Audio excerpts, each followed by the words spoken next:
Iniimbestigahan na ang mga ulat ngayon na kulang. Kulang. Nagkulang. Atay. Ng 2 metro ang track oval ng Cebu City Sports Center kung saan ginaganap po ngayon ang palarong pambansa.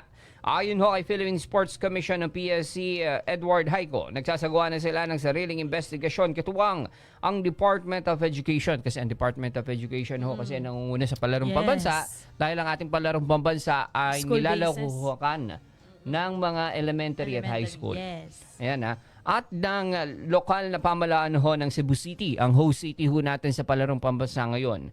Ito ay kaugnay ho ng sinasabing 398 meters lamang ang sanay at ang dapat na 400 meters na track oval. Ang tanong, anong mangyayari kung may naging event na roon?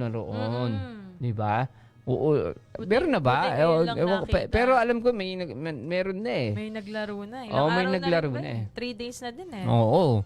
Anong mangyayari? Ma-forfeit ba yung pagkapanalo? Mahaba ho yun ha. Tsaka sports ho pinag-uusapan natin dito. Kailangan yung standards na roon. Diba? Yung tamang sukat. Totoo. Eksaktong sukat. Eksaktong oras. At nga ni Demo Wikit? Ewan ko.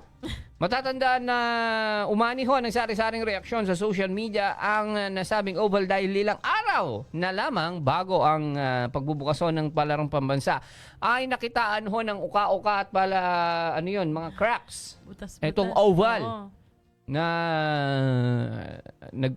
rin ho yan sa social media. Trending. Pero agad naman na tinugunan ng mga organizers at natapos naman ho yung pagsasaayos bago magbukas ang palarong pambansa. Sa initial ho ng investigasyon, 6 na buwan bago ho ang palarong pambansa ay nagbigay na ng standard measurements si Janet Obiana, ang technical consultant ng palarong pambansa para sa mga sukat ng oval. Ngunit hindi umano ito nasunod. Bakit? Anyari? Yan din ang tanong. No? Sa ngayon, itinitignan na umano ang technical specifications mula sa contractor na gumawa ho o nag-ayos. Tama ba yung term? Kung ayos? Yung pagsasaayos?